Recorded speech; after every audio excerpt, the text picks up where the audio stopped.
Esta es la lección número 2 del curso Cómo estudiar la Biblia. Esta lección número 2 se trata sobre los requisitos y claves para un estudio exitoso.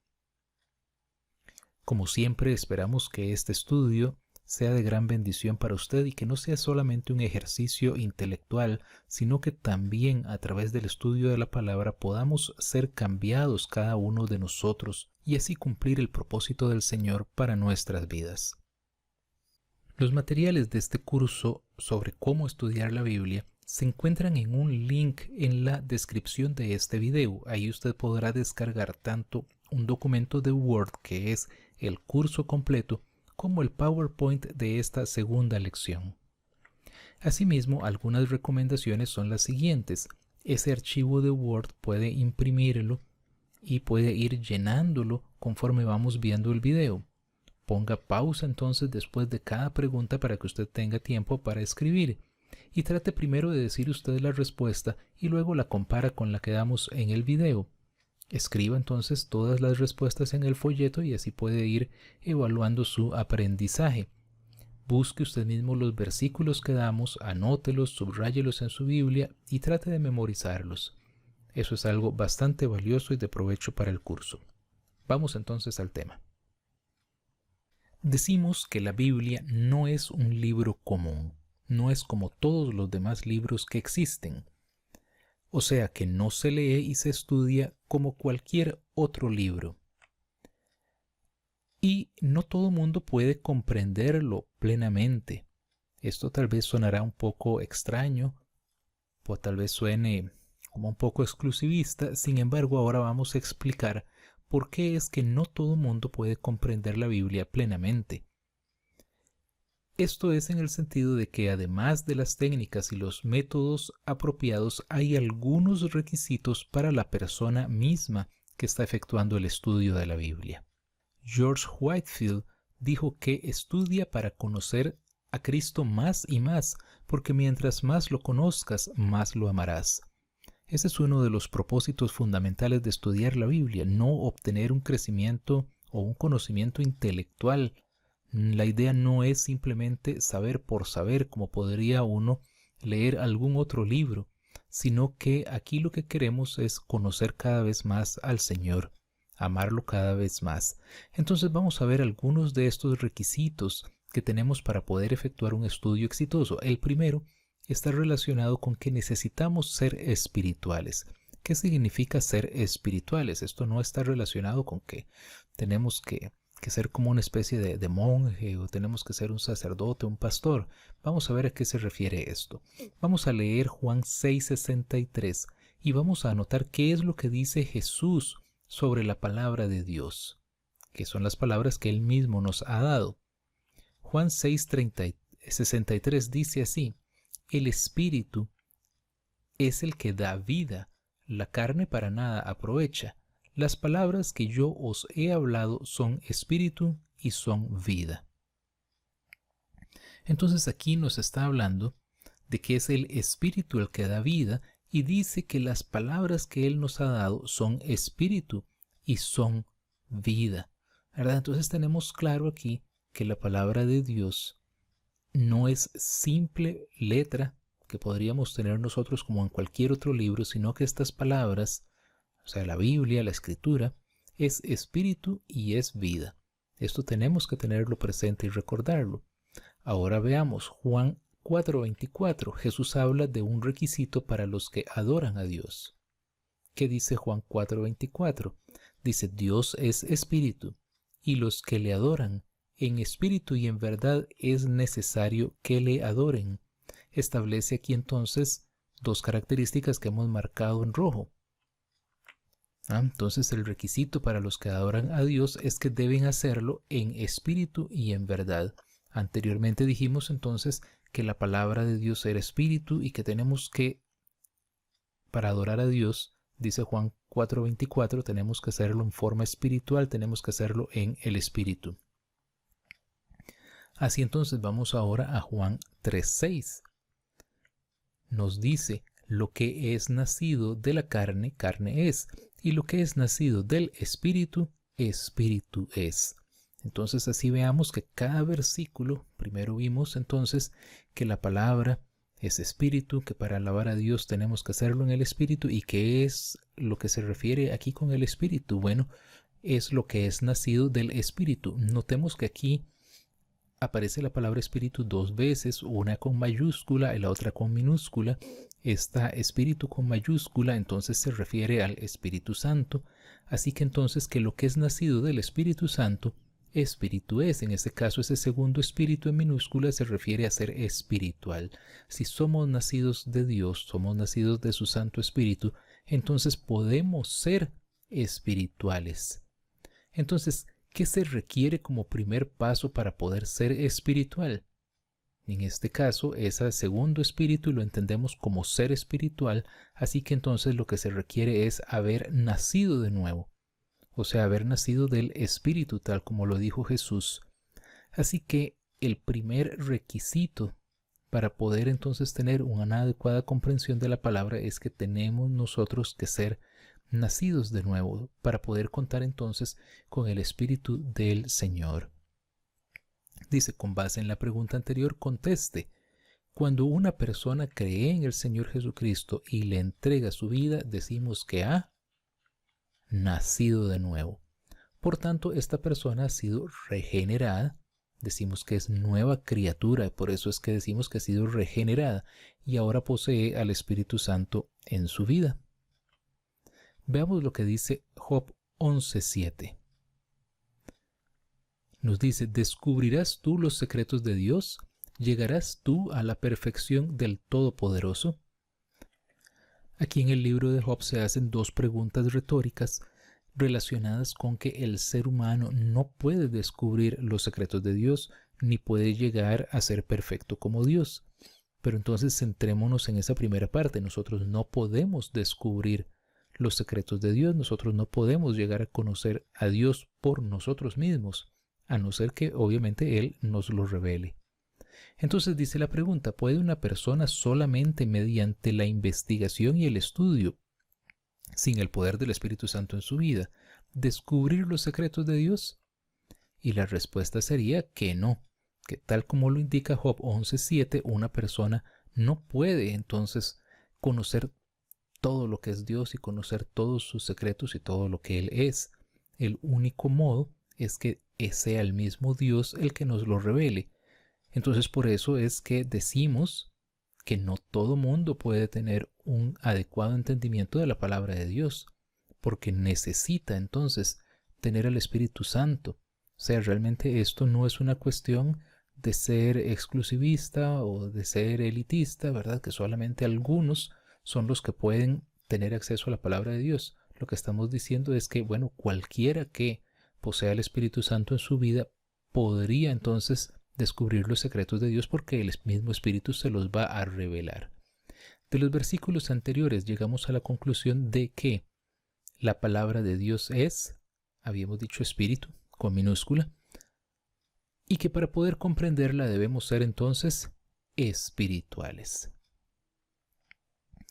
Esto nos lo aclara el apóstol Pablo en 1 Corintios 2, versículos del 9 al 13, que dice así, antes bien, como está escrito, cosas que ojo no vio, ni oído oyó, ni han subido en corazón de hombre, son las que Dios ha preparado para los que le aman. Pero Dios nos las reveló a nosotros por el Espíritu, porque el Espíritu todo lo escudriña, aún lo profundo de Dios. Aquí aclara que es Dios el que nos revela por su Espíritu. Vean que ahí está Espíritu con mayúscula, porque el Espíritu lo escudriña aún esas profundidades, esos secretos de Dios, el Espíritu las puede conocer, nosotros no. Pero Dios podría revelarlas por medio de su mismo Espíritu. Continuemos en el versículo siguiente.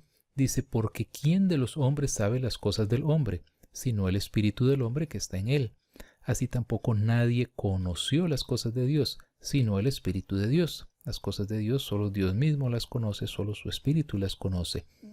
Y nosotros no hemos recibido el Espíritu del mundo, sino el Espíritu que proviene de Dios, para que sepamos lo que Dios nos ha concedido. Así entonces el único medio que disponemos nosotros para poder conocer las cosas de Dios es el mismo Espíritu en la medida en la que Él nos lo conceda.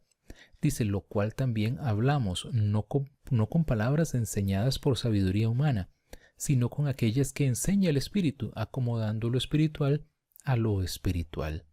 Entonces estamos hablando nuevamente de qué es lo que enseña el Espíritu.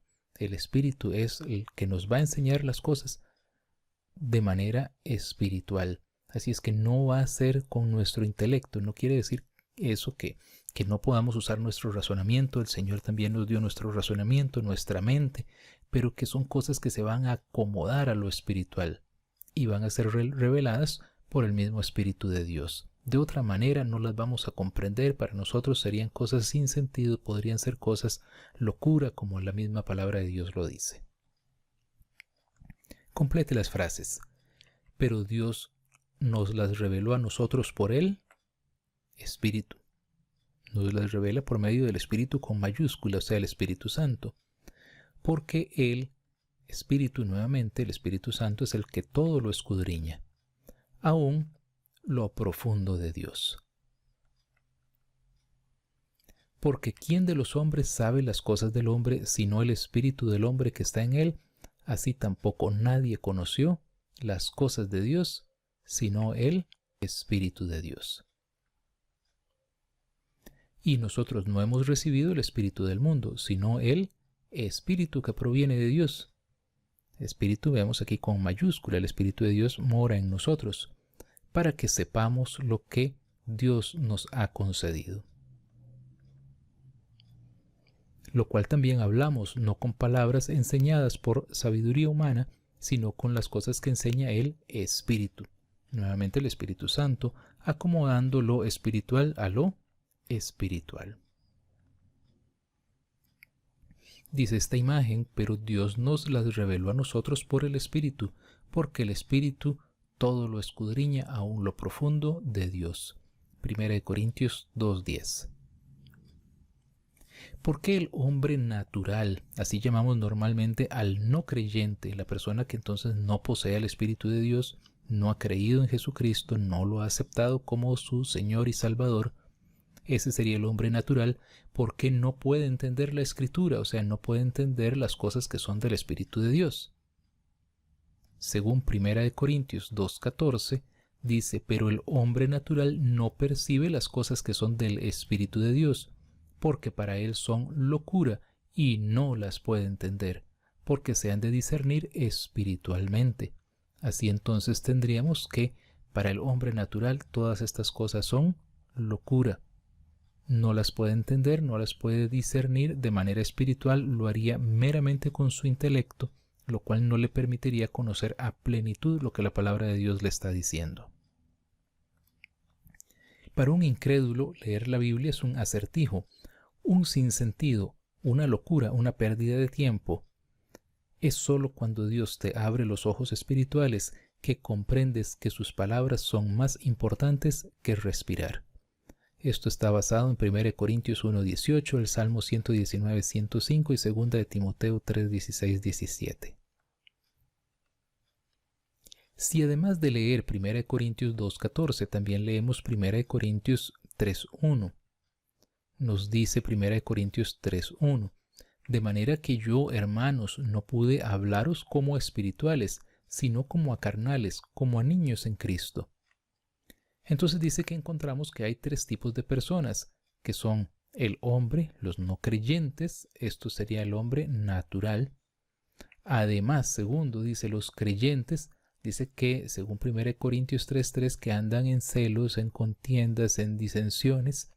Estos no serían creyentes espirituales, sino creyentes carnales. Y finalmente, los creyentes espirituales, los que sí están viviendo de acuerdo con la voluntad de Dios. Así que tenemos entonces que existen tres tipos de personas según 1 Corintios 3, que sería el hombre natural, el creyente carnal y el creyente espiritual. Así, según lo anterior, no basta con ser creyente, sino que los creyentes debemos ser creyentes espirituales. O sea que esos creyentes carnales no van a estar en la plenitud, en la llenura del Espíritu, y entonces pues tampoco van a tener la visión clara para poder entender a plenitud la palabra de Dios. Y ahí viene precisamente el segundo punto, el segundo requisito, es que necesitamos consagrarnos.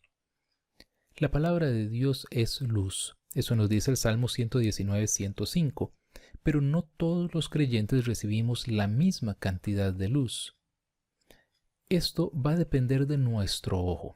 Según Mateo 6:22, dice que la lámpara del cuerpo es el ojo, así que si tu ojo es bueno, todo tu cuerpo estará lleno de luz.